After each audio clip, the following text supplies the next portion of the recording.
Transition, the process of change from one condition to another. We are now at a new crossroad where change is evident once again. What does not serve us must transform us anew. Returning to our original state of oneness and true nature of that which created who we truly are. Confusion was the way of the past. Enlightenment is the way of the now and future. Shedding away the layers of deceit.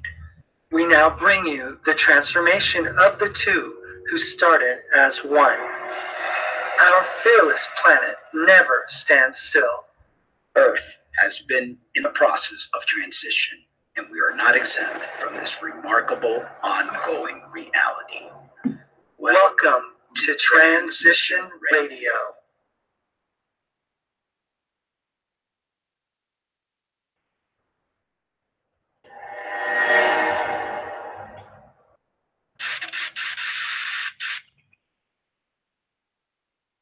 And hello and welcome to What's Up with the Cummings. That's right, our new title for this show.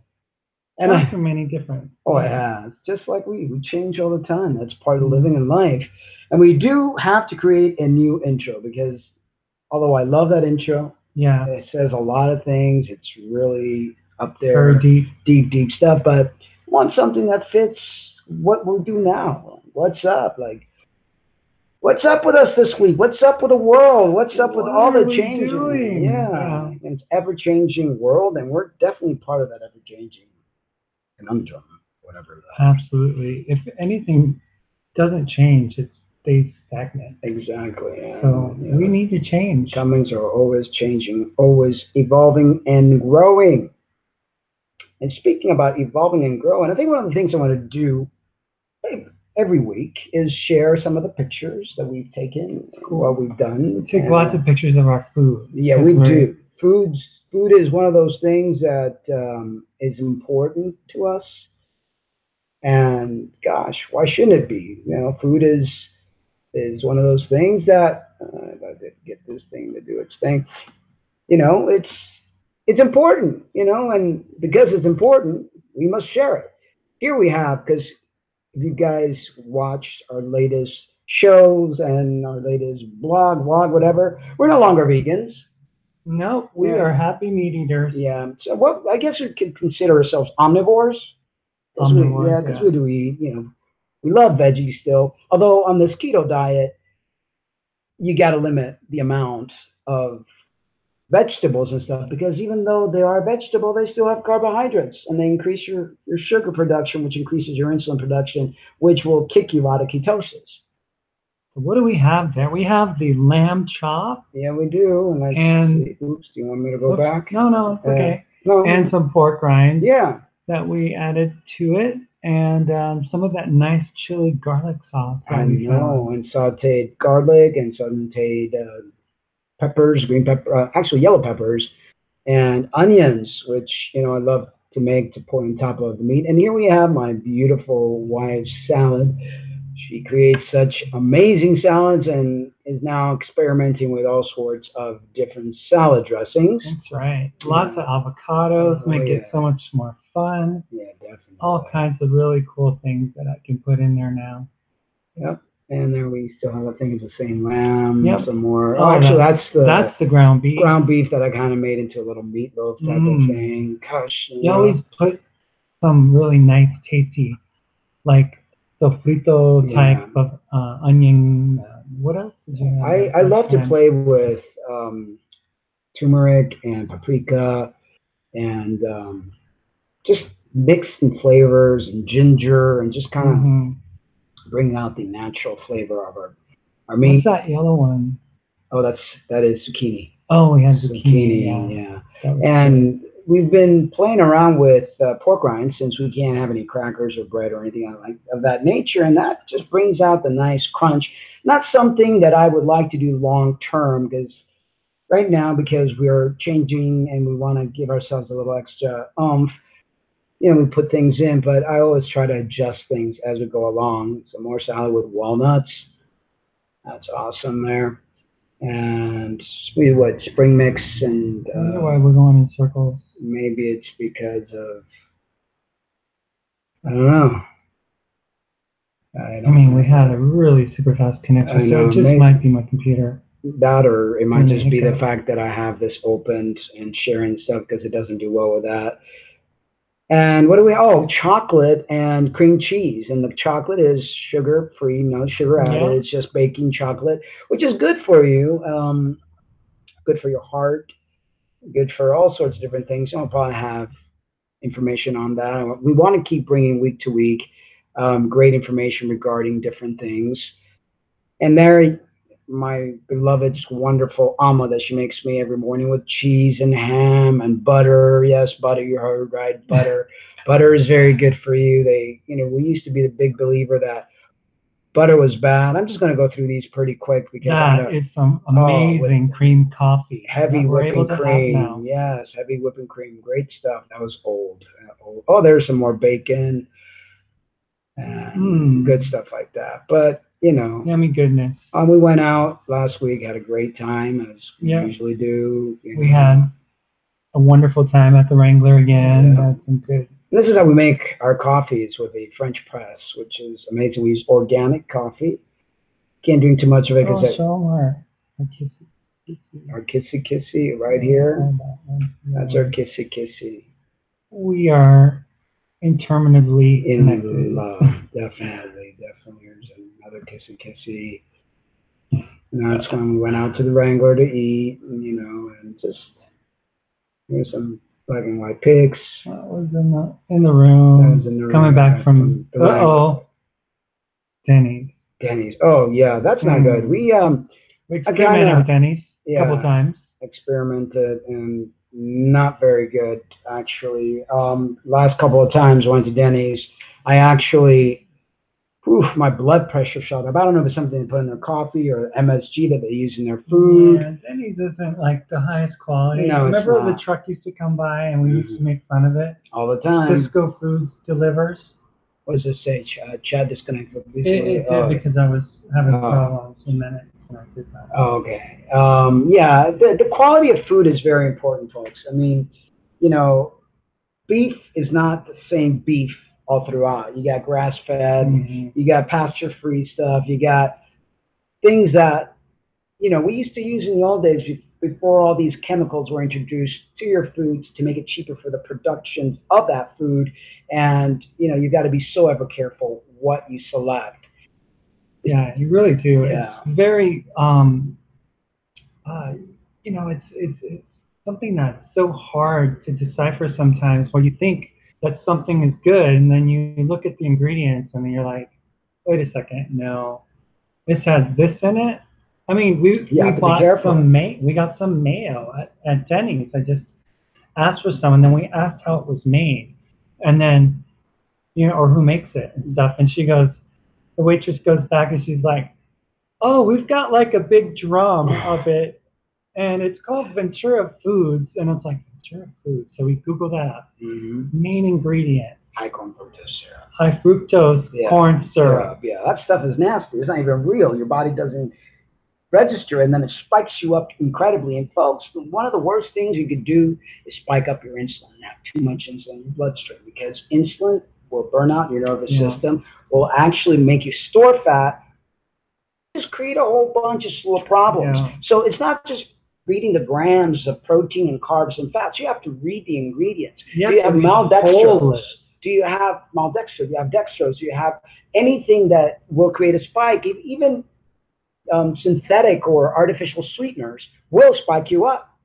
And the name of the game is to not spike your insulin up, because that creates problems. I mean, I've been having a lot of issues with high blood pressure, and it's from all the spiking that I created from all the high carb foods that I was eating. We were gorging ourselves on carbs like crazy. I mean, I remember we took a one day fast, and then we resumed eating like normal, and it was like, oh my gosh, we've been eating like this. See those bowls back there? Yeah, on the top. Those bowls. Used to be eating out of those bowls when it was like full. Yeah. And we would eat oatmeal out of the smaller bowl, but Mark would fill it up. Yeah. Like it was full. Yeah, it was like almost 2 cups. And then you had 2 cups. apples and... You know how many carbs are in 2 cups? Yeah, and then oatmeal? dates. And I mean, it was just Oh, like gosh. a sugar fest. You know, Yeah. and that's what happens when you're a vegan, because you need to eat a lot to get some form of nutrients. Or when you're eating all this amount of food, you're actually creating major problems with your sugars, with your blood pressure. It's not good. And so now we've got to do, damage control. And it's like candidas flare up big time. And that, my blood pressure, my pulse. I mean, potassium and magnesium deficiency, because of all the carbs that we're eating, it depletes the body of these minerals. You're not going to get the full-on onset of great, protein that your body needs, vitamin K2. I mean, there's just, and we are going to be talking throughout, not just on today's show, but on shows to come. We're going to share people's stories regarding how they were once vegan and they're no longer vegan because their health went down south. Yeah, because I mean, at first it seems like, you're really getting a benefit, but over time, I mean, it's not sustainable. It's like, your body can clean itself up because you're not putting any junk in it right now. You're eating whole foods like veggies and stuff like that, and the fruit that they're eating and stuff.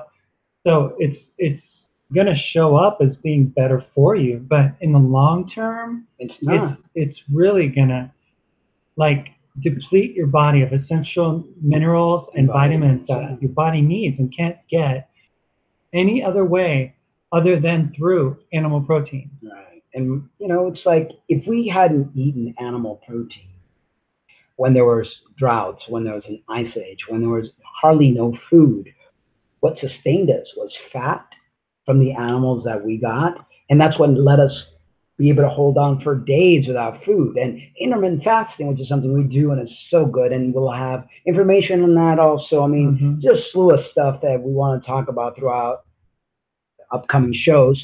And if you guys know anyone that wants to share their health story, that were once a vegan and no longer a vegan because of health issues, and how they are now starting to heal because they're eating high fats and they're eating animal products, we would love to interview or share their story. If they don't want to be on the show, you could just send us some of their information, maybe an essay form, and we'd love to share that. And that's whatsupwiththecummings@gmail.com. Again, that's whatsupwiththecummings@gmail.com.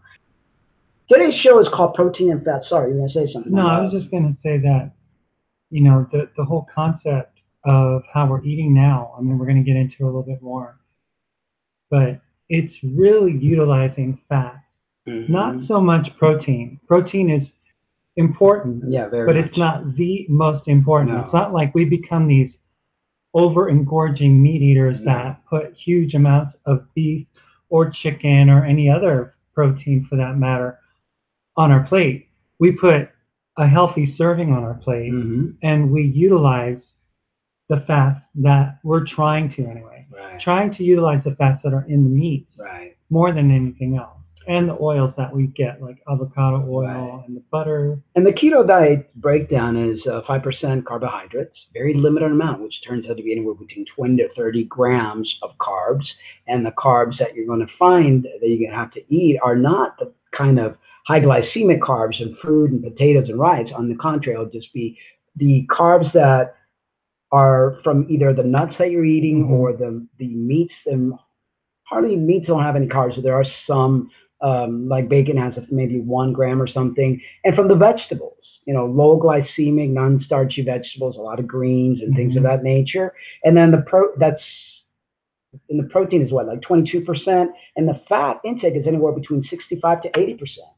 So most of the diet comes from fat. Yeah, I mean, I know for me, my macros, my fat is like, almost 70% of my diet. Yeah, mine, I think it's like 70-something as well. Yeah. And you're talking about really good healthy fat. The preferred fat is saturated fat, and I know you all been told to stay away from saturated fat, but saturated fat is very good for you. What's bad for you is mixing that saturated fat with carbs, because the sugars and then the fats have to compete and bad things happen. But if you keep your carb levels low, your body learns how to burn your own internal fats.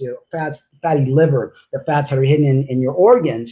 And you will utilize that and you'll become trimmer and healthier. Your brain needs that fat to really function and become sharp. You know, sugar kind of clouds you up, makes you foggy. And even if you say that, oh, I don't really eat a Snickers bar for snack, and I'm not eating candy and chocolate and stuff like that. Just the fact that you're having a burger with the bun is actually what we're talking about when we're talking about sugar, because sugar is in that whole grain. It's going to become glucose at one point in time in your body. So your body is going to turn a complex carbohydrate into sugar, and that's what it does. So when we do our diet now, we're getting our bodies to fuel itself by the fat that we eat, not by glucose, which is kind of like the default. Well, and if you think about it, the ketogenic diet's been around since the beginning of time, because we didn't have, you know, snacks and things to constantly be eating and constantly be spiking your blood levels or your blood sugar levels and creating insulin in the bloodstream, which creates a lot of problems. We, you know, really need to relearn, because the body knows how to do that, to utilize your fat, or the fat that you were eating from that animal that, you know, you ate. That's what really gives you clean energy. Sugar energy is not clean energy. It creates a lot of problems. And number one problem, candidas, which it's something that, you know, many people have and don't even know. The number one problem is inflammation. Yeah, because sugar causes inflammation. It causes that. It causes inflammation. Definitely. Team says hello. Hello, team. It's nice to always have team. Yes, definitely. So today's show is called Protein and Fats, the Holy Grail of Life. I used to be anti-fat. I used to believe the nonsense that the fat you eat is the fat you wear. Well, this past few weeks that we've been on this and have increased our fat, and trust me, at first it's like, oh my God, because, you know, you have to be reprogrammed. And, you know, eating butter and coconut oil and all this really greasy bacon and really greasy food. You're literally, I mean, it's like trying to clean up afterwards. Is this right? Yeah. I can't. And then we get on the scale, and I'm trying to gain weight. I want to get up to 139, 140 pounds, maybe even 150. My body allows it, without taking any synthetics or anything, just pure food and herbals. And I went from 121 down to 119. So I've lost 2 pounds. I'm eating all the fat that I want, all, you know, good, I was at 124, 128 grams of protein and hardly no carbs, you know, anywhere from, 30 grams of carbs a day or something like that. And I lost weight. Just adjusting. And stuff. I mean, we're not in ketosis yet. No, because we've been gradually doing this. We don't want to shock our bodies. Too much fat too quickly will put a lot of strain on your pancreas, especially your gallbladder. You know. So actually, your gallbladder is the one that gets stressed out, and you could actually get kidney stones or gallbladder stones from it. So you've got to do it gradually. I just want my body to go where it needs to go. You know, I mean, eating a diet that is consistent and, you know, good for me and stuff, and wherever the body takes me is where I want to be. Right. So, well, that's the name of the game. But I need to put on muscle because, you know, being a vegan really made me lose a lot of weight. And I mean, it's because the body becomes malnourished. And I remember back in the day when I was raw vegan, I got down to almost 102 pounds, you know, and it was like. And you don't want what happened on our wedding day. No, to happen again. No, because I was, you know. I'm trying to fix that myself. Yeah. By being a little lighter. Yeah. But. Yeah, that little drop almost. Yeah, you were like you were more than that. 170. Yeah, if not more. No, I wasn't more than that. Gosh, give me a little credit. We had just come off of our water fast, so I had dropped down into the 160s. Yeah. Yeah. Okay. Yeah. But anyway, I was only probably like 120 something. So yeah. So I need to put on weight. You know, and it's like I never used to have that problem in my life before. I don't mind having a hunky. I know. I want to get hunky, definitely. That's how I met you. Well, anyway, we're gonna start or try to start. I mean, we change on all the time, but stories of ex-vegans. Because I feel responsible that we pushed a lot of people and really badgered a lot of people, which is what vegans do. They badger people to stop eating meat. And it's now every time I see something like that, it's like, that was us, dear God. Yeah. So it's really kind of the same thing as fundamental Christians, pretty doing much what they do and trying to get everybody to convert, Pretty much. It's like any political, anything that's political, that has some equality driven to it or whatever else, it's the same energy. Anyway, this blogger, her name is Erica Awakening. I'm sure that's not her last name, but this is what she goes by. Health perils of a vegan diet plus. It's just not working to save the planet. How I became an ex-vegan.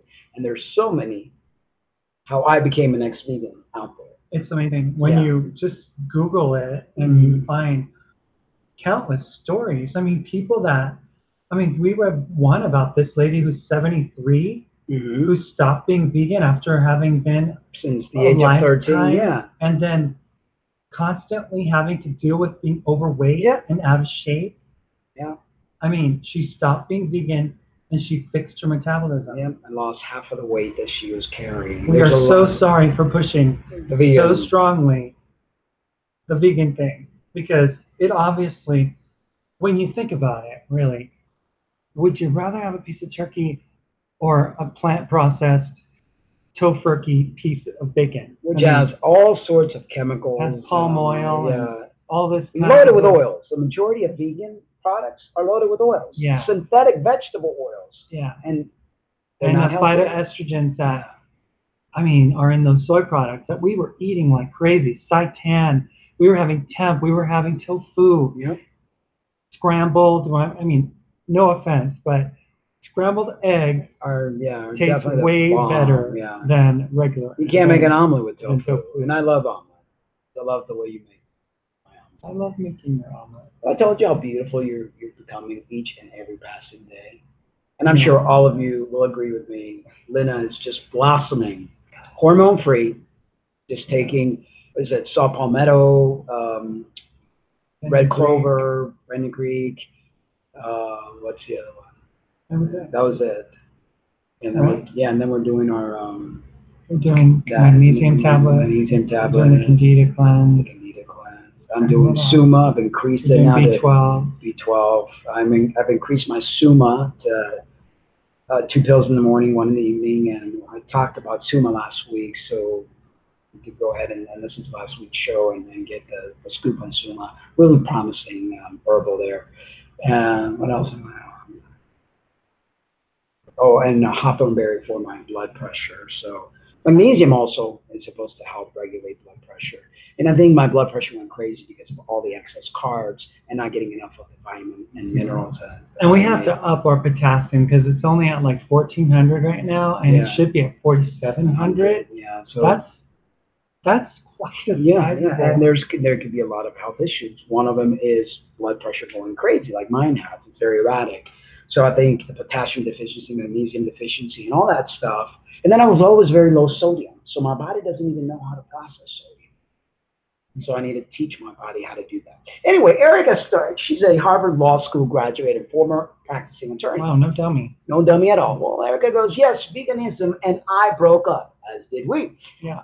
I'm no longer a vegan, neither are us, or neither are we. I'm officially an ex-vegan. Yo, hey, for ex-vegans.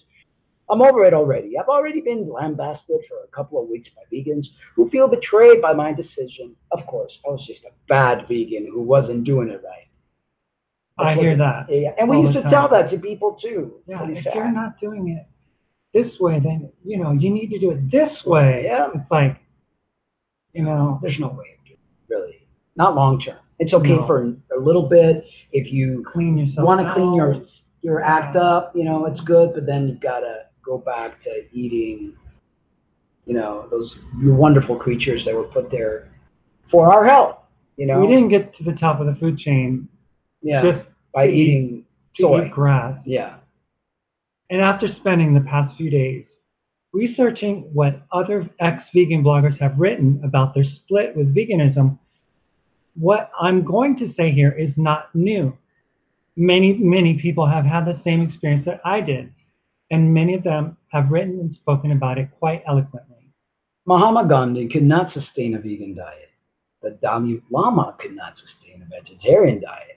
And most spiritual figures have not even bothered to try. I used to be very hard on them about this, but I reconsider. I owe them an apology. I detailed some of the symptoms that I have been experiencing on a vegan diet from lack of DHA and EPA. That was only a partial list of symptoms. Toward the end, I was feeling utterly exhausted. My joints were painful and dry. My skin never seemed to heal completely. I was dropping things in the kitchen on a regular basis. Blood vessels were protruding on my temples. I was getting muscle cramps constantly. My muscle tone and condition was just off. And that, folks, are signs and symptoms of low potassium, low magnesium. Your blood vessels become very hardened on a high carb, high sugar diet. They blame the fat. It's not the fat, it's the sugar. The white hairs on my head were proliferating quickly. My teeth were feeling sensitive. My face seemed weirdly and asymmetrically puffy. The bone in my right calf was aching on a regular basis. It seemed that the veins in my legs were becoming slightly varicose. My eyes, they felt weird and hard to focus. And I was waking up angry every single morning. Like, Yeah, mood, yeah, emotional. yeah, I mean, it's like this is more than just physical. It gets right inside of your cells. And, yeah. I mean, in the sense of being physical inside, not just on the outside. Really angry. Waking up angry every morning.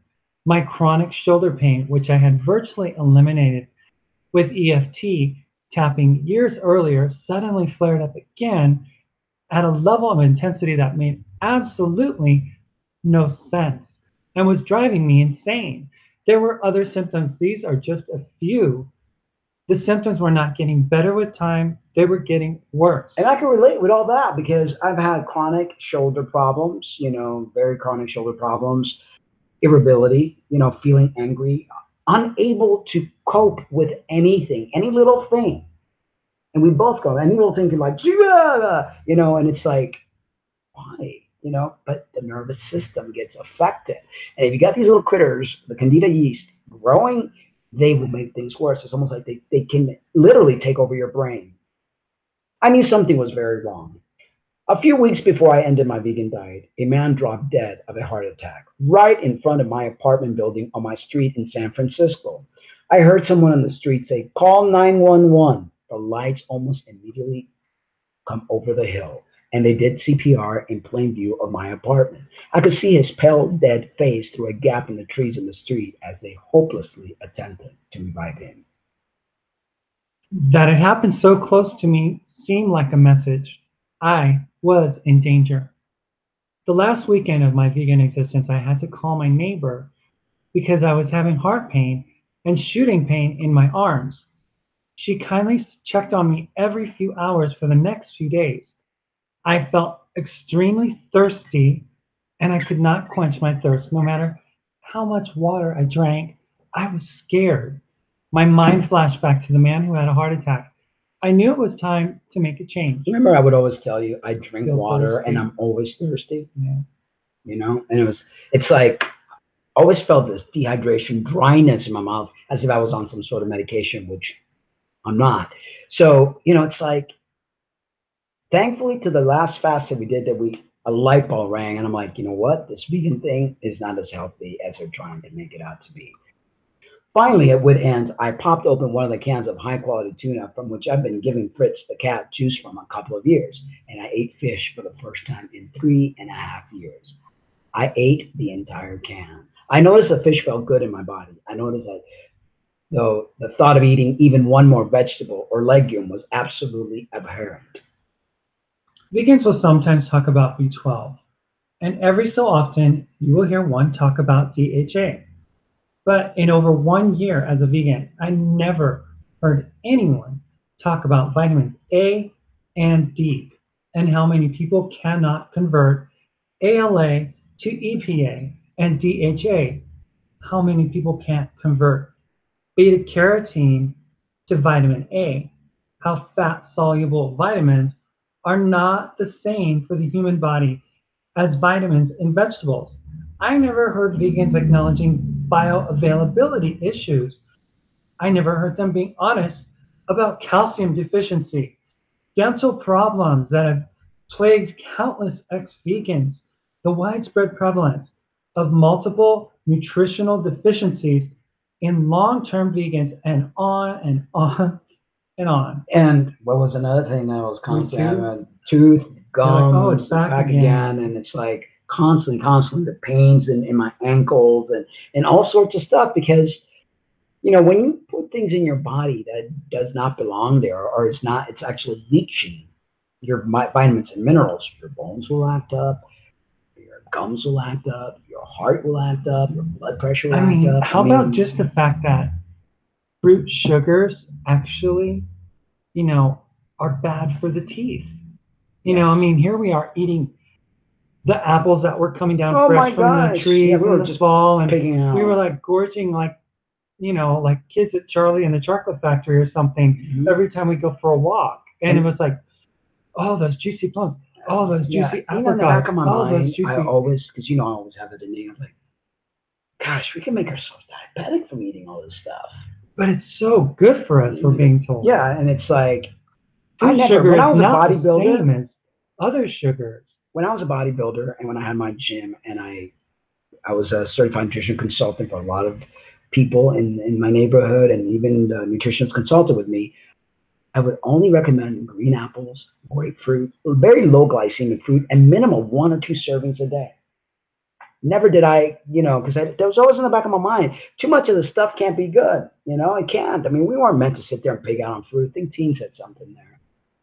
Yeah, she said that portion size is the key to a healthy. Definitely. And she said, you both look fabulous. Thank you, Teen. I'm working on it. My wife is glowing. I think that I really created a lot of damage with the vegan diet, the raw vegan. Because I've been telling himself way too short. Almost 7 years of plant-based diet, and eating a lot of fruit, and just depriving my body of fats, depriving my body of sodium, and all sorts of stuff. So I'm 53 years old. I'm giving myself 2 years to really replenish and get my body as healthy and as buff as I possibly can, the natural route. But thank you so much, Teen, for that compliment. Well, if you are on a vegan diet, I would encourage you to research extensively these nutrients at minimum, because there is a good chance you're deficient in some or all of them. Looking at vitamin A, vitamin D, DHA and EPA, iron, vitamin B12, and other B vitamins, taurine, carnosine, creatine, calcium, vitamin K2. This one is a killer. Don't overlook it. It is not to be confused with vitamin K1. They're not the same. And you can't get K2 from any plant-based. You need K2 from cheese, dairy product. So, what's up with this ex-vegan? We give Erica a thumbs up. Definitely, big time. Yes. There needs to be more and more people coming out and not being afraid to speak up, and not feeling ashamed or feeling like, oh my God, because it becomes like a religion. We tote around this, oh, I'm a vegan flag. What about you, huh? And it's like, no. There was this one person on Facebook, and we followed her a lot, and she was very militant about her stance on being vegan. And she careful with your nails. No, I just saw that. She used the word sociopath. Yeah, I know. For people that choose to eat meat. And it's like, so it's almost like you're some kind of an axe murderer or something. And I was just like, is that what I'm supposed to be like? A militant, like in your face type person that like street. Remember that person you interviewed years ago that shaved her head? Oh my God, I know. Radical stuff. It's like, well, that's part of what happens with demillerization and what happens to the brain. Who get the proper nutrients that they need? They literally, and they become very angry, like the one with what Erica was explaining. Anger, and they just become very combative. And hey, we're part of the food chain.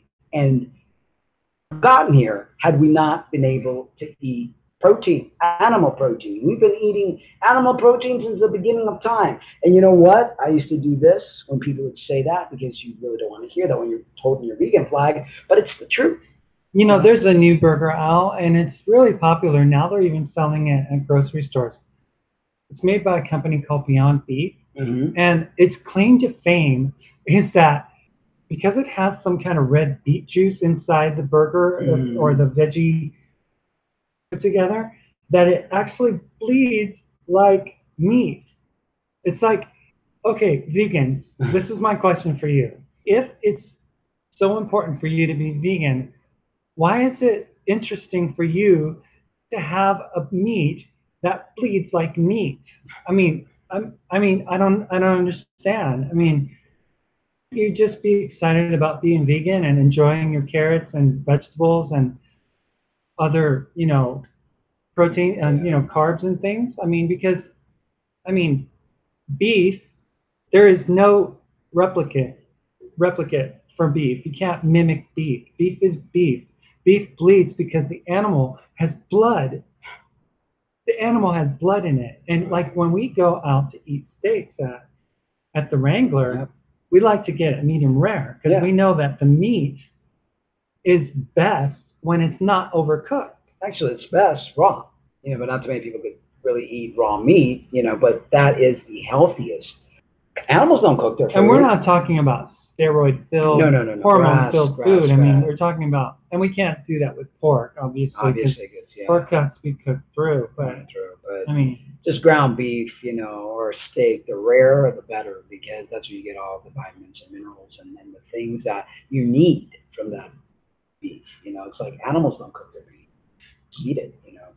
And yeah, it's important. It's so important. And you know, you see, most vegans are very frail looking, and they start off maybe looking healthy when they first start because they stop eating all the junk food. But then after your body reaches a limit and you start to become malnourished, then you start seeing the bad. But what I'm looking at is the fact that, like, if we get like a steak or something, or a piece of chicken or pork or bacon or whatever, it's like the blame is being put on the wrong food item, because these items, I mean, a steak has like 28 grams of protein in it or something like that. It's not really like an overloaded amount of protein. I mean, and it doesn't have like a ton of fat. What it doesn't have is carbs. And that is what we found out, is we're hearing that carbs have no way for us to naturally process them. Our body doesn't actually need carbs. I mean, that's something that we should research more before we say that. But the fact that carbs aren't really as significantly important as we've been told. You know, the government pushes carbs on us. Because of the industry, the grain industry, you know, and ever since farming became a thing, you know, they wanted to keep people in certain areas, and they wanted to be able to control the population. Now, a better way to control the population than by controlling their food supply. And, you know, this food supply right now is so tainted. I mean, wheat and grains, our body's really not meant to eat. 94% of all soy grown in the United States is glyphosate filled, has Roundup in it. You know, I mean, how do you know what you're getting, even if you're a vegan? Even if you're going to buy organic, how do you know it's organic? So let's talk a little bit about this keto diet that we're on and what it's all about. What is a keto diet, and what foods can you eat? Unlike many fad diets that come and go with very limited rates of long-term success, the ketogenic diet or keto diet has been practiced for more than 9 decades, since 1920s. And actually, it is the way we have eaten, you know, since the beginning of time. And it's based upon a solid understanding of physiology and nutrition science. The keto diet works for such a high percentage of people because it targets several key underlying causes of weight gain, including hormonal imbalances, especially insulin resistance, coupled with high blood sugar levels, and the cycle of restricting and binging on empty calories due to hunger that so many dieters struggle with. Yet that's not a problem with what's on the keto diet food list. And a lot of people don't realize that, their hunger or their constant hunger is based on that high amount of insulin that you have in the bloodstream from all the high consumption of sugar. And the more you eat, the hungrier you'll get. That's why intermittent fasting is so important. That's why only eating 1 or 2 meals a day is very important, and fasting throughout. That's the way you're going to heal all your insulin resistance or insulin sensitivities. Making that switch will place your body in a state of ketosis. When your body becomes a fat burner rather than a sugar burner, the steps are surprisingly simple. That's one of the things that I remember from our fasting days, that you would say, oh yeah, in a couple of days, our body's going to kick into another mode, and it's going to go into something called ketosis, where you're actually burning fat for fuel instead of your blood sugar, instead of sugar. Right. So this was very familiar when we talked about getting on the ketogenic diet. You cut down on carbs, number one. You increase your consumption of healthy fats. You, without glucose coursing through your body, it's now forced to burn fat and produce ketones instead. And number four, once the blood levels of ketones rise to a certain point, you officially enter into ketosis, like heaven or something. Right. This state results in consistent, fairly quick weight loss until your body reaches a healthy and stable weight. Now, not everybody goes on keto diet to lose weight. Obviously, by losing more weight, I'm going to freaking disappear. It also allows your body to build healthy muscles, to be in a very clean, energy burning state, which will get rid of all sorts of health issues. We're talking about they treat epileptic seizures with the keto diets, cancers, even Asperger, all sorts of different disorders are being now treated with the ketone diet with high success. Sugar burning creates a lot of problems because you're messing with your pancreas and you're messing with the production of insulin, and you have all that amount of sugar in your bloodstream. So intermittent fasting and keto diet go hand in hand, and very promising results, with this kind of eating. But it's not just like, okay, like a person is grossly obese, right? They really want to cut their weight down. They get on the ketogenic diet, and their main reason for getting on it is because they can eat fat, butter, bacon, sausage, and that should not be a motivating factor, because while you can have that, it's not your main source of food. I mean, you need to eat vegetables, you need to eat things that are, low carb, right? I mean, you're not going to be gorging yourself on a 32-ounce porterhouse steak. No, because that is going to turn into glucose. When you eat more than a moderate amount of protein, it should be anywhere between 3 to 6 grams per serving of your, and if you eat 2 meals, you're going to probably make that a little bit more. More than that, it's going to turn into sugar, and then you're going to produce insulin. Again, you're going to go back to burning glucose instead of fat. So is it 3 to 6 ounces?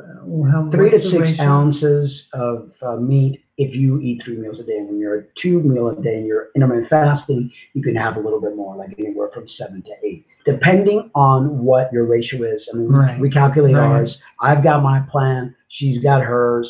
I'm in the muscle building plan.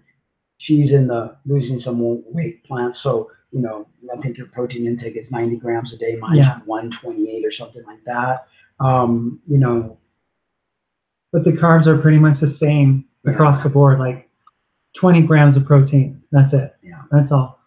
And it's a sad day for us because we have to leave our raw milk behind. It gives us 12 grams of carbohydrates for 8 ounces of milk, and that just overtakes. Right. And also, it apparently can feed candida. Exactly. Because it has sugar and lactose in it. I don't look at it as sad. I was very grateful that I was able to taste it. We had it for, a good 2 or 3 weeks. But if you really want to get into ketosis and you really want to kick this candidas in the butt. Yeah. We can't even drink alcohol. We're doing actually a gin cocktail every evening, thinking that with chocolate would help relax me. I did further research, and you're trying to get rid of candidas, and you're trying to really help your liver along. You don't want to put alcohol in there, because no matter what your liver's trying to do, and you put some alcohol in there, first thing that liver's going to do is try to get rid of that toxin, because alcohol is a toxin. Now, I'm not saying that you can drink once in a while. That's okay. But when you're trying to kill candidas or get rid of candida overgrowth, then you shouldn't be messing with alcohol, and you shouldn't be messing with any kind of dairy or any kind of anything that has that amount of sugar. Yeah. So, I'm looking at it, it's like, hey, I want you to heal, and I want to heal too. Oh, I want to heal. I mean, that to me is the most important thing. I mean, or else I would have continued being a vegan and continued with my blood pressure being off the roof. And, we found out with this past that, that constant allergy thing that you have going on, which I knew was candidas from the time I met you. You get rid of it for a little bit and it comes right back. So we want to nip this in the bud. We want to nip that. We want to nip the skin rashes and things that are all part of the candida overgrowth. So, all right. Okay. Right. I was just going to keep reading. Oh, no. Go ahead. Okay. No, I think it's me because you finished reading this 5. So. You did? Yeah. Oh, I'm sorry. So your keto meals should contain high amounts of healthy fats, up to 80% of your total calories, such as olive oil, which we don't like. We use avocado oil instead, coconut oil, grass-fed butter, which is delicious, palm oil. I've heard not so great things about palm oil, so we don't mess with that. Nuts and seeds. Fats are a critical part of every ketogenic recipe, because fat is what provides energy and prevents hunger, weakness, and fatigue. Keto meals also need all sorts of non-starchy vegetables. What vegetables can you eat on a ketogenic diet without worrying about increasing your carb intake too much? Some of those popular choices include broccoli, although I don't think that's true. I think romaine is probably more so, like a spring mix. Well, spinach. People that weren't drinking milk like we were, one of the reasons we were very concerned about putting in broccoli or zucchini or anything like that, because we already had a 12-gram disadvantage. Yeah, we're behind the ball. Yeah, we're behind. So we had to cut down on our veggies, which it's like veggies is where the magnesium, potassium, and all these things are at. The milk is great and dandy. It tastes really good. It's got a lot of great benefits, and it feeds your good bacteria. But when you have candidas, it also feeds candidas. Yeah. And other cruciferous vegetables like kale, like cauliflower, all types of leafy greens, asparagus, cucumber, and one of my favorites, zucchini. In more moderate amounts, foods that are high in protein, but low or no carb, including grass-fed meat, pasture-raised poultry, cage-free eggs, bone broth, wild-caught fish like salmon, organ meats like gizzard and liver and heart, and some full-fat, ideally raw dairy products. On the other hand, the types of foods you'll avoid eating on the keto, low-carb diet are likely the same ones you previously were accustomed to getting lots of your daily calories from before starting this way of eating. This includes keto-friendly items like processed foods, like fruit, processed foods, or drinks high in sugar, those made with any grain or white wheat flour, conventional dairy products, desserts, and many other high-carb foods, especially those that are sources of empty calories. Now, cheese, not all cheese are created equal, and we've got to be careful. Originally, the first week that we did grocery box is really good, Irish. Oh, yeah. Dubliner cheese or something. Which is grass-fed, and that's zero carb, zero sugar. When you get these cheeses that, it's conventional stuff, you're getting yourself into trouble. And they could spike you up as well. They could keep you from getting into ketosis. And it's really hard because you go to Walmart, grocery store, and you see this whole selection on the wall. Mm-hmm. And you're thinking, well, there's going to be grass-fed cheese here, of course. And there's only maybe 1 or 2 selections at most. I mean, there really isn't a big selection.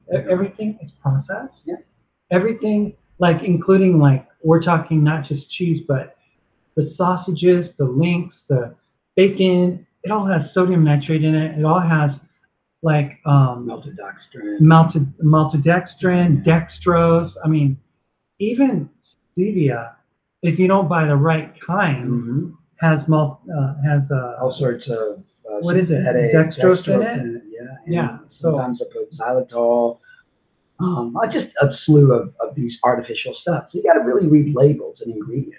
Not just how many grams is than the other. You got to read the ingredients to make sure that you don't have any high fructose syrup, any vegetable oils, any artificial sweeteners, stuff like that. Really adds up and catches up. I mean, buying mayo was really hard. I mean, everything has soybean oil, corn oil, safflower oil, canola oil, everything has oil. And you know how that happened? Oil. When the craze of the no fat came in, companies were forced to take away the fat. For crying out loud, you can't even get butter in a restaurant anymore. Everything's margarine.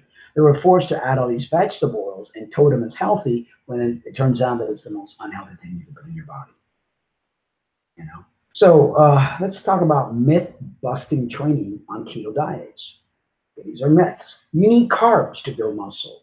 People that tell you this don't understand how muscle building really works. It's entirely possible to be gaining muscle mass while on keto. And trust me, I have seen some really buff dudes on a keto diet. That was one of my main concerns. I'm not going to be able to build muscles with, I know I'm increasing my protein, but they always say that you need carbs to spike up your insulin to get the protein to go inside your muscle. Well, that's all a lie. In a simple way, the 3 easy steps to build muscles are eating enough protein for mass building between 1 to 1.2 grams per pound of lean body mass, and 1.2.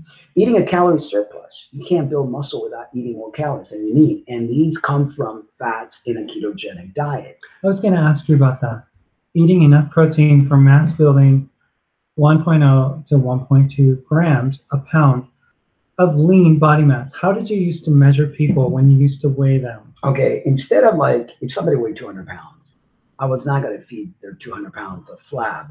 I would calculate the body fat, and then I would minus that, and whatever was left over was their muscle. Of course, you have bones and water and whatever. So I would calculate a certain range, and out of that amount, let's say that 200-pound person maybe had 120 pounds of lean muscle. I would feed their 120 pounds of muscle, not the remainder. Okay. So say I weigh, what I weigh, and then that translates to 112 pounds of lean body mass.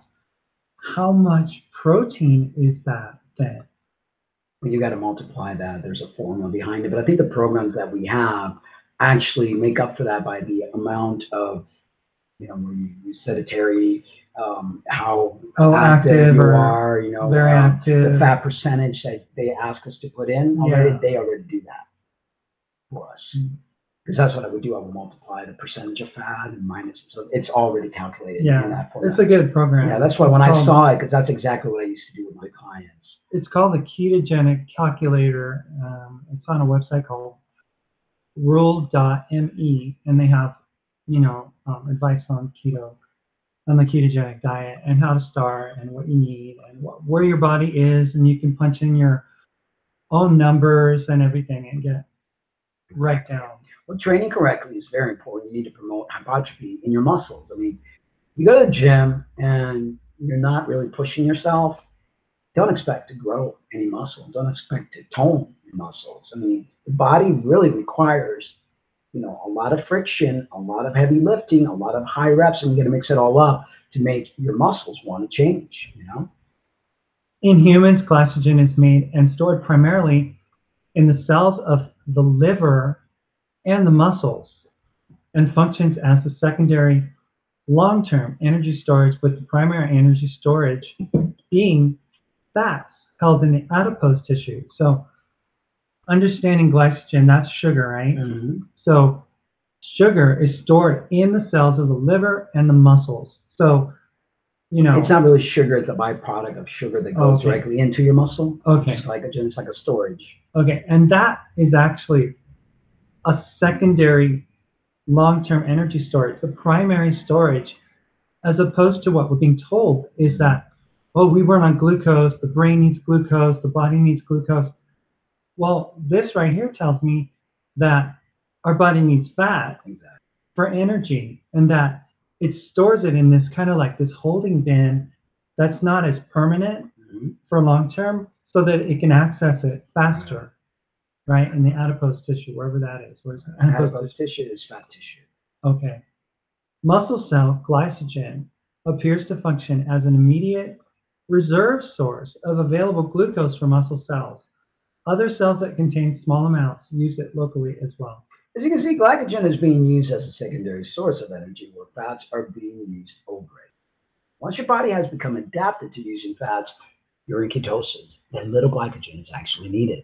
It's cleaner energy. You know, it's a much healthier way of utilizing the energy in your body than the other. They say it's like running on unleaded being glycogen and rocket fuel being fat. Exactly. And once you're in ketosis, you have all this energy. Your brain actually is no longer in that fog that you guys are used to, and you have to drink all this coffee to get out of the fog. That's because your body is sluggish from all the sugar that you're eating, and it's burning on sugar. It's running on sugar, and that's not a proper way of getting your energy.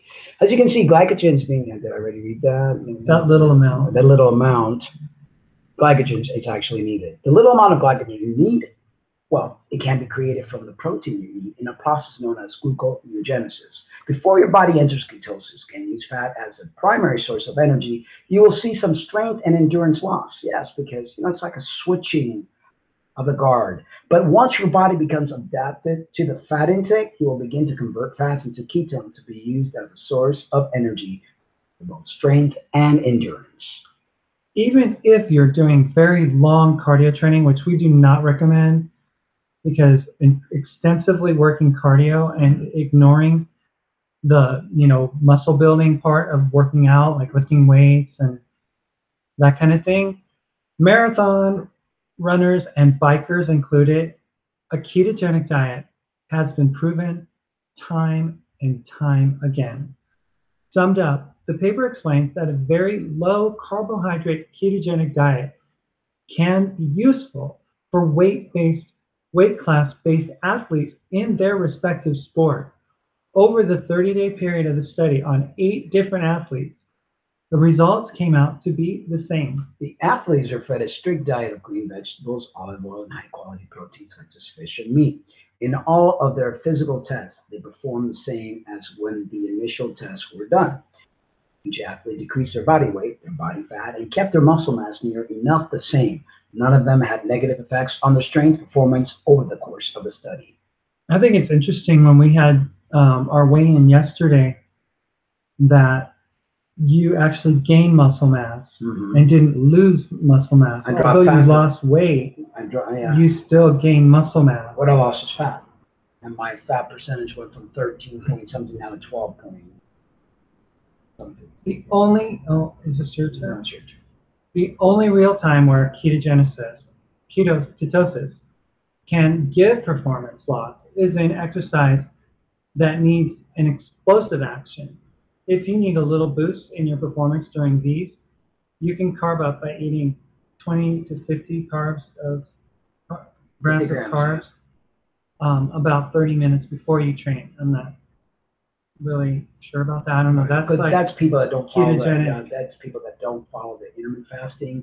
You notice that all the athletes that are on ketogenic and the doctors that promote this all promote the intermittent fasting. Because this is basically carb loading before an event. Yeah. So carving up will give you muscles that instant energy that they want while not allowing your ketogenic state to be interrupted. I don't really go for this because you're teaching your body to utilize fat, and the best way to train is on an empty stomach because your body produces growth hormone, and you start to teach your body to utilize your fat storage. Actually, when you train on an empty, you're automatically going on ketosis. Yeah. And you notice how much more energized we feel. We drink our bouillon in the morning, which is, it's got some sodium, do the apple cider vinegar, and we drink water. And that's it. So we're continuing on our fast.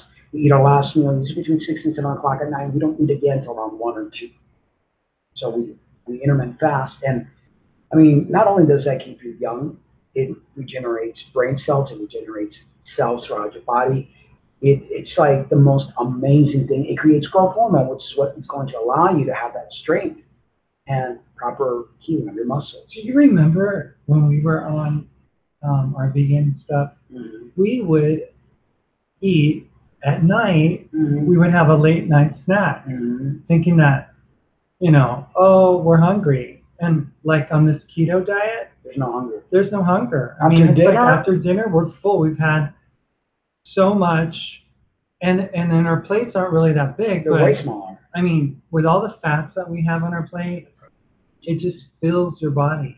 With a vegan diet, you're always hungry because your body's like saying, I need real food. I need nutrition. Yeah, I remember I was like, oh, I need some dates. I need some sunflower seeds or pumpkin seeds or coconut flakes or it's like, something. I mean, we had, oh, should I cut up an apple? I mean, it was like. It's like we have our tea. We either have a peppermint tea or a dandelion tea before bedtime. And that's the only thing we have. And that's just, it's relaxing and there's no calories in that. But I don't get hungry. I don't even get hungry half the time, even for breakfast. Like I remember when we were vegging it up and eating all the carbs, I couldn't wait to come home and eat. But you want my house. Oh, of course. I love that. So I love your. But what I'm trying to get at except for that. But what I'm getting at is that when you eat a ketogenic diet, food doesn't become the center of attention. You could actually take it or leave it. And as you get further into the ketones diet, the less hungry you feel. Some people just end up eating one more a day because they're really not hungry. Right. And so. Yes or no? What's up? What's up with the keto diet? Yes, we're going to thumbs up. I mean, everyone has to do what's best for them, and we're not here to tell you what to do, but highly suggest that you do more homework on low carb. If you don't want to go full out keto, just make sure that you start to decrease some of the carbs and some of those carbs that are actually making you into a food addict. And it's actually creating problems with your pancreas, insulin production, blood pressure, you name it. It really, you really have to understand why we're so sick. And if you look at ages ago, people didn't get as many heart attacks as they do now. People didn't get as much strokes as they do now. So what's the culprit? Sugar. The sustainability of being vegan, it just doesn't pan out to the rest of the world, because if at this time of the year, here in New Mexico, if you lived here and you did not have meat as a source for food, you would starve because it's dead out there. There's nothing growing. How would you survive? I mean, it's like these different communities, they wouldn't have a source for sustenance at all. I mean, we're talking about the Sioux in North Dakota, they'd have to kill their buffalo, or the buffalo, would be their primary source of food. Yeah, they didn't have anything else. They didn't have any, Nothing would grow in the snow. No. But, it's... And the fat of the buffalo is what sustained them for long periods of time, so they wouldn't have to worry about finding or trying to kill another buffalo. And it would keep them warm because the hide of the buffalo, it was a sacred thing. Definitely. I mean, if the Indian, if the Native American, and the First Nations people, if it was good enough for them and they didn't demonize it, then it's good enough for me, because I know that those people lived a life that was a lot more pure than we do here in the Western. My great-granddad lived to 130, and he ate pig and he ate meat every day, and that's what they ate. They ate a lot of meat. I remember when my mom would cut off a piece of the hide of the pig and go, toma, come, manteca de pernil, and I'll be like crunching it, and it had gooey fat on it. Manteca de pernil is the outside of the pig. The hide, basically. It has a lot of fat in it. Yeah. And that's what they ate. It sustained them. I mean, and it wasn't bad for you. No, and they kept it in a jar, and they would use it, and they would drink it, and it was just like, Yeah, and they would drink it too, because that was like, It gave nutrients to your brain. It gave nutrients to got osteoporosis. Osteoporosis is caused by sugar and all the junk that people are putting in their diet. Inflammation. Yeah, inflammation. Yeah. So 3 reasons vegetarians can age faster. Controversial, but true. I'm a big proponent of eating a large variety of plant roots, herbs, spices, veggie, fruit, nuts, etc. for their amazing health benefits from a phytochemical, antioxidant, fiber, and other essential nutrients. However, I am also very well aware that missing out on beneficial saturated fat, collagen, proteins, vitamin K2, vitamin B12, DHA, EPA, and other vital nutrients that vegans and vegetarians are often low or deficient in can accelerate aging in people that choose to eat this way. You see these people, they live lives and their skin is really dry. Yeah. I mean, oils are sold, beauty products are sold that are filled with these different kinds of oils in them.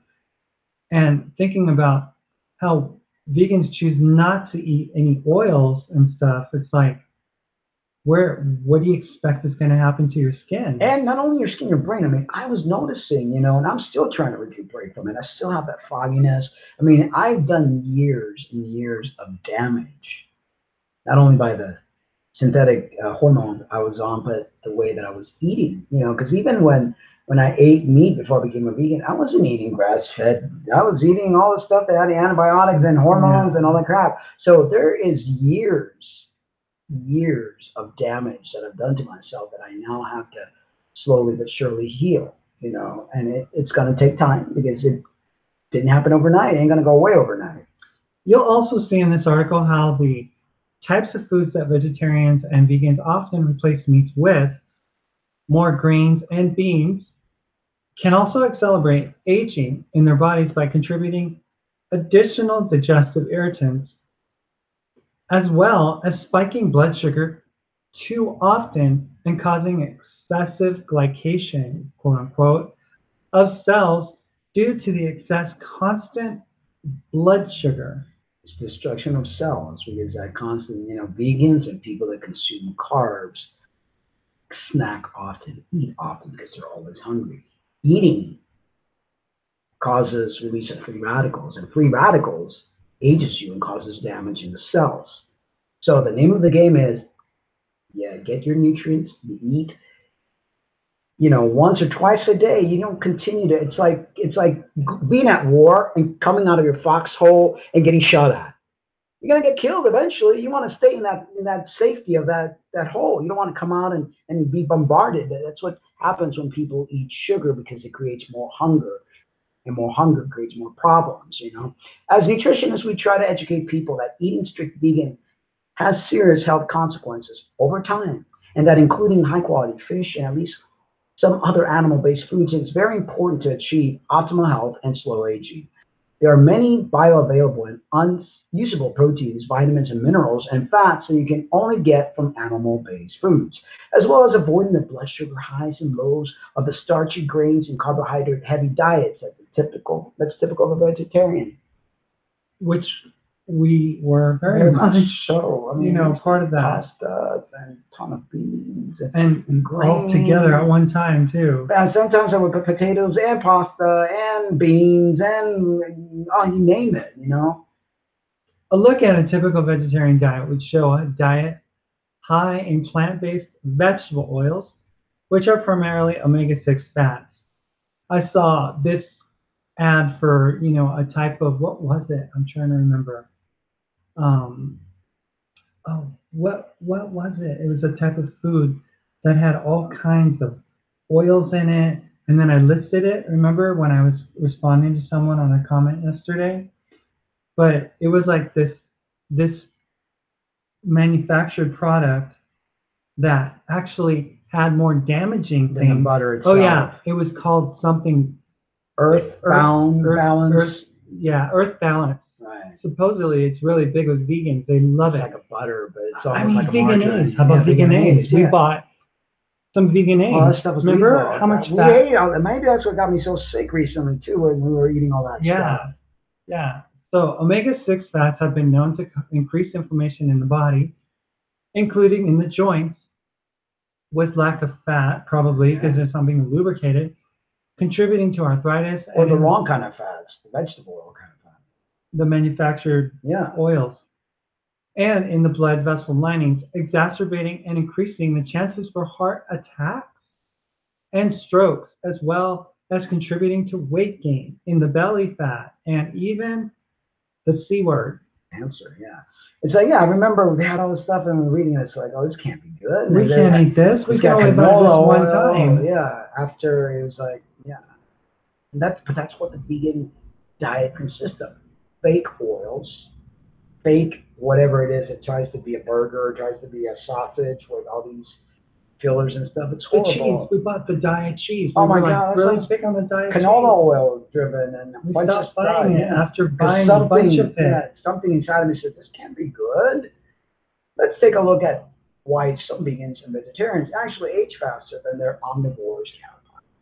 Number one, essential dietary fats necessary for healthy joints, proper heart and brain function, anti-inflammatory effects throughout the body, and smooth glowing skin. The big issue with omega-3 fats is that the most bioavailable omega-3s come from oily cold water fish or egg yolks. Of course, vegetarians and vegans do not eat fish or seafood and must get their omega-3 fats from a plant-based source, such as flaxseed or chia seed, which we were doing. This type of omega-3 fat comes in the form of ALA, alpha-linolenic acid, based version of omega-3 that must be converted in the body to the usable forms of DHA and EPA. While it is impossible for the body to convert, it is possible. While it is possible for the body to convert the plant-based ALA to some amount of EPA and DHA, research studies show that only a very small amount of ALA can actually be converted. One study shows only 2 to 10% of an ALA can be converted, and many studies show even less, around 1% or even less than 1%. Diets deficient in omega-3s, DHA, and EPA have noticeable effects on aging. The skin looks drier, it lacks its normal elasticity, and is missing the natural oils that keep it soft and supple. Surface wrinkles appear and the skin will look rough, blotchy, bumpy, and dry, and hair may end up looking dull, lifeless, and brittle, along with a sprinkling of dandruff. Not a real pretty picture. And hair loss. A lot of hair loss. Lack of properly metabolized omega-3s may also exacerbate acne, eczema, and psoriasis as well. Low levels of DHA and EPA also contribute to arthritis, asthma, heart disease, hypertension, osteoporosis, depression, anxiety, and ADD too. One of the other vital fats often missing from vegetarian diets is saturated fat, found in butters, egg yolks, red meat, and also in coconut oil. Saturated fats play similarly significant roles in the body chemistry. These fats strengthen the immune system and are involved in intercellular communication, which involves our immunity and ability to fight cancer, among other things. Saturated fats also play a vital role in helping cell membranes work properly, including the cell receptors for insulin, amazingly, which protects against diabetes. Our lungs actually cannot function very well without saturated fats. Children raised on a diet that includes real butter and full-fat milk, hopefully raw, have been shown to have less incidence of asthma, ADD/ADHD, and other behavioral problems than children on a low-fat diet. Saturated fats are also necessary for testosterone production as well as estrogen and progesterone. So avoiding these fats will also deplete your essential sex hormones, which affect energy, fertility, mood, and sex drive. Saturated fats are most definitely required for nerves and the nervous system to function properly. And did you know that the majority of the brain is made up of saturated fats? That is why avoiding fatty acids can actually cause serious issues in your moods. It is theorized that many mental health issues, such as bipolar, depression, OCD, and schizophrenia have strong connections to lack of essential fats. I was just reading an article from a woman who decided that she was going to get on the ketogenic diet because she was struggling with anxiety and depression. And after like 3 weeks, it was gone. It was gone. Yeah, it's amazing. I'm looking forward to a lot of the benefits. That's one of the reasons I wanted to cut out the milk. Because it has, it does have the high sugar, the lactose, and I think we really need to clean ourselves out. Us especially, because we ate so much carbs and so much sugar, although it was healthy sugar, what we thought was healthy with fruits and all that stuff. But I think our body, I feel it in my brain. I really do. I mean, I still feel my brain trying to like create the synapse. I get these, still my blood pressure and pulse are all over the place. And, I feel that I really need to clean out. And I really need to give my body the healthiest of healthiest, grass-fed stuff, free-range eggs, the good vegetables, going in with our meats, and keeping it at that for a few months so that we could heal. Like tomorrow when we go to Walmart, we're going to like make sure that everything that we get is like real food. Last week we made a mistake, bought some cheap chorizo, bought some processed cheese, bought, just certain things that weren't good quality food. So you can do keto with low quality food, but you want real good results. You want to be able to do it with real food that's hormone-free, grass-fed butter, not the junk that they sell that isn't that way. Grass-fed cheeses. Right. You're better off buying the quality stuff and understand that you don't need to eat the way that you used to eat before when you were on a carb-based diet. And when you were eating vegan food that you needed, you almost had to pig out in order to feel satisfied because you weren't taking in what you needed. With this kind of diet, you could get quality and not worry about quantity. Because you get quality, your body's going to feel full. Because your body, your main eating thing is going to be fats. And you get your fats with 2 or 3 tablespoons of either olive oil or avocado oil and coconut oil and butter.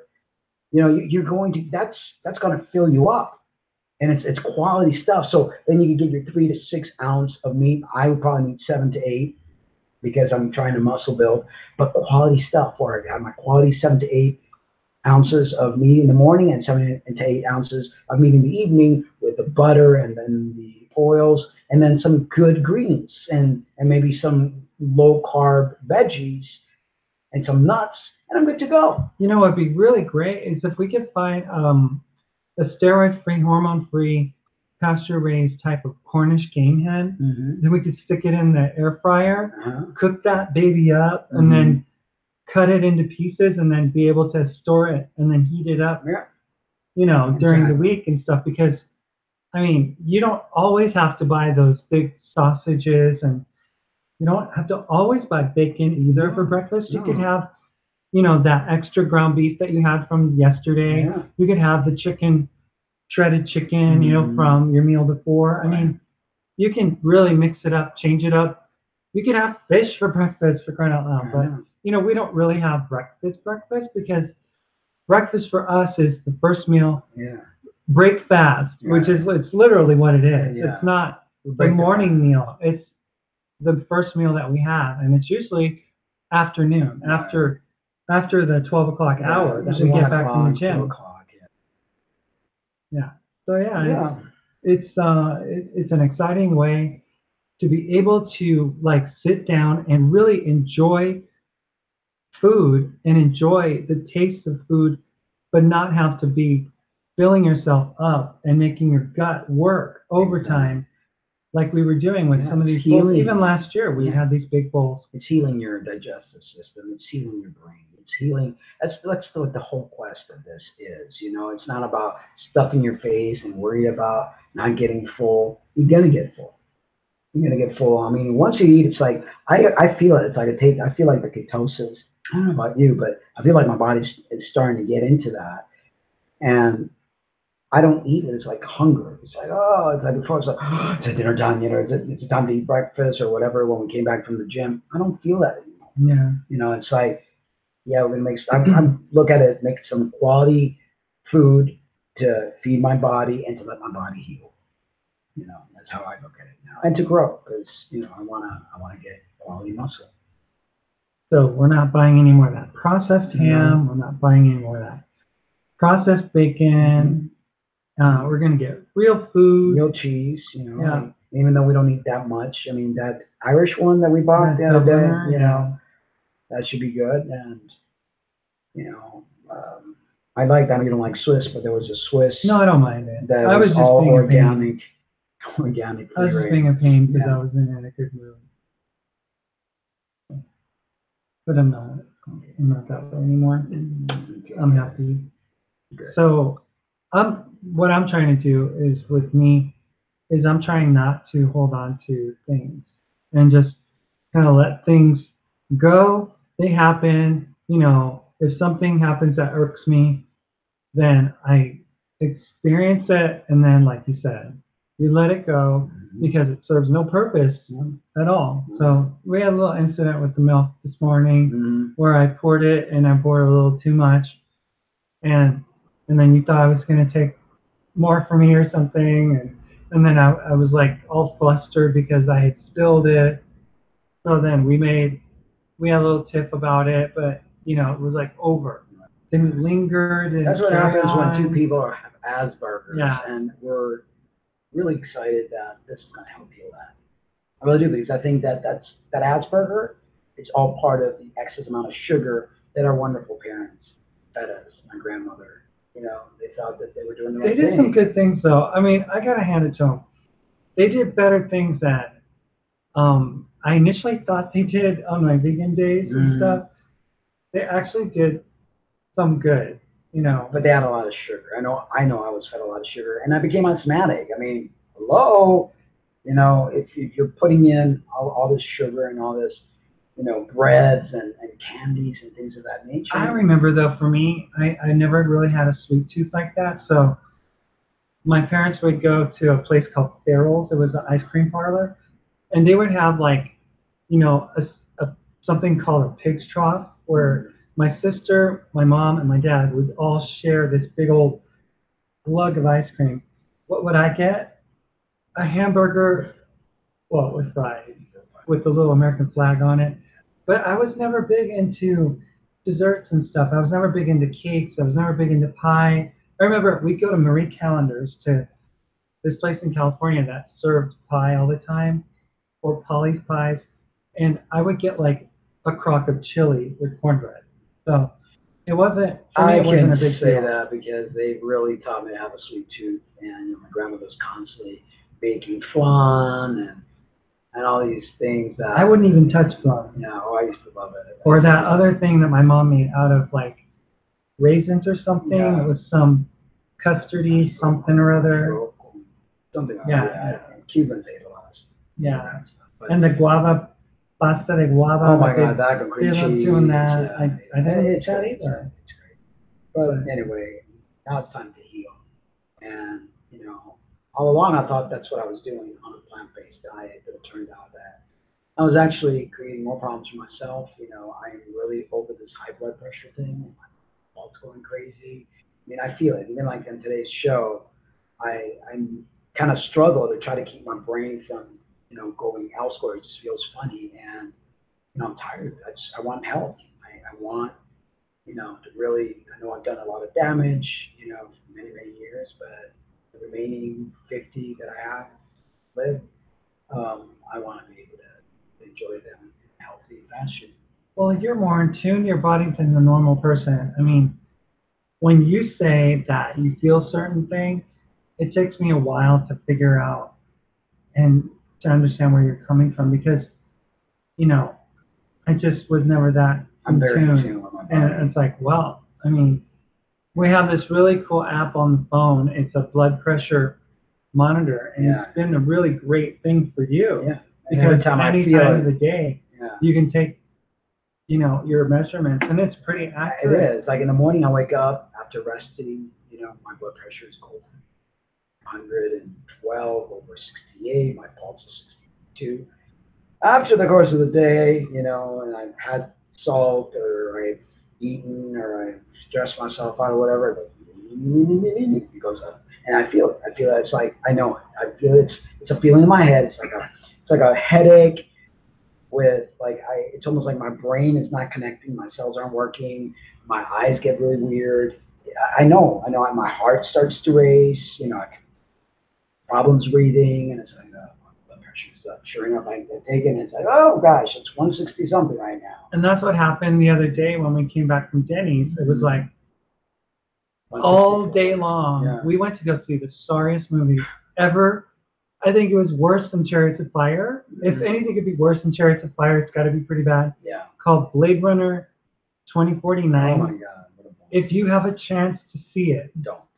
It is way too long and way too boring. It's like you're constantly going, okay, and what? Is it end? Is it what? Yet? Okay, and it's like, okay, Harrison Ford was in it and stuff like that, and Ryan Gosling, but it was like, it was so. And then we're sitting there at the theater and we're like anxious and anxiety and just like sitting there uncomfortable. And then we get out and we're walking back and we're like tired, and we can't explain why we're tired. Right. And it's like, well, we just came back from Denny's, having eaten at Denny's for the second time in 2 weeks, and you were having issues, and I was like tired, and I was just like, and you flared up again. My candida flared up again, and it's like, so Denny's, excellent, goodbye, Denny's, and I guess. Especially Denny's can't make my omelet. No, you make the best omelet. You can't make my omelet. Yeah. Or they can't make your coffee. No, they can't. Your heavy whipping cream that you do. That stuff is an arm workout. I swear. Look at that. Even though I'm 119 pounds soaking wet, I'm still really muscle. Right. But yeah. So anyway, we're gonna go. It's been an hour and a half. I scheduled for an hour, but. Lots of good information, and we'll continue to bring lots of good information. You guys have anything you want us to touch upon, any topics that are non-controversial? We're trying to stay away from controversy. We're not really interested in anything that is controversial. Health-driven, self-help, something positive, something to give back to the community, the world community, Earthlings. Or if you have your own opinion about veganism and you wanted to debate, we would love to be able to, share what we know, and then, and just find out. As long as my blood pressure doesn't go high. Oh, that's right. I have tried to stay. Our debating days are over because blood pressure. Yeah. Yeah, not good. But, friendly conversations and all that good stuff, and we welcome it. Right. Again, you can send us an email to whatsupwiththecummings@gmail.com. Again, whatsupwiththecummings@gmail.com, and we'll be more than happy to discuss, share your story, anything like that. We're going to have to make a new cookbook because the old one that we did with all that fruit, all that other stuff. Are you promoting meat or vegan? We're promoting meat. We're no longer... Well, we're promoting... omnivore. I mean, we're promoting balance. And we still eat vegetables, not the starchy ones, but the non-starchy. And we promote eating a healthy portion of meat, not like gorging yourself on meat, and having healthy fats. Yeah. That's really important. Justin goes, yay. Yeah, we're excited. I mean, it really adds flair to the dinner table. Now being able to cook with the fats and with meat and stuff like that. And we explain a lot of that in the beginning of the show and throughout the show. So if you get time, if you didn't catch it, Justin, feel free to Justine to actually, listen to what we have to say. And every week we're gonna bring more and more information. We are on the keto diet right now, and we explain why in the beginning of the show and the benefits of it. And we're just going to continue to bring information to enlighten and educate, and everyone's entitled to make their choice or their dietary choices. But we just in a little corner of the world trying to share what we've learned and what we're doing. And I just want to be able to clear out, what's been going on with me. It didn't work. 3 years being on a carb-filled diet, a starch-based diet, like, Dr. John McDougall recommended, didn't work for me. It didn't work for you because we went on a fast early because your blood pressure and your heart rate was racing through the roof. Yeah. So, I mean, it's like we were willing to give it a chance. Yeah. We gave it a chance. We lived it. We breathed it. Yeah. We bought it. Yeah. Organic, non-organic. Yeah, we soaked our veggies in apple cider vinegar, and we did everything that could be done. But at the end of the day, it doesn't work. It just doesn't work. It actually created problems for me. Yeah. And I'm hoping to be able to fix it because I'm sick of this high blood pressure and pulse going crazy and foggy head. Just tired of it. Totally tired of it. So are we supposed to have a snowstorm? I think so. I think we're supposed to have something. Cold weather. I don't like cold weather. I hate cold weather. I really don't. I mean, I was like, woke up this morning and I was like, oh, it's going to be colder today. Had to put the scarf on, had to put the heavy jacket on, gloves on. Yeah. And it's like, why? Yeah, crazy. Yeah, we are. Definitely. Well, guys, thank you so much for tuning in yet again. Stay tuned next week for another exciting What's Up with the Cummings. And again, email us at whatsupwiththecummings@gmail.com. If you have any questions, if you want us to share anything in particular that's not controversial, want to keep my blood pressure at bay. But I have nothing else to say. And thank you guys for tuning in. Thank you, team, for your constant support. And Justine, thank you for joining us. And catch up on our show if you haven't watched it earlier. I mean, we were talking a lot about, about being meat eaters and omnivores and the benefits that are derived from that you can actually get lots of vitamins and essential minerals that you will never be able to on a plant-based diet. So, all right. Well, guys, thank you so much. We love you. But remember to always love yourselves too. Good night. Farewell. Here we go. Let's do this ending here.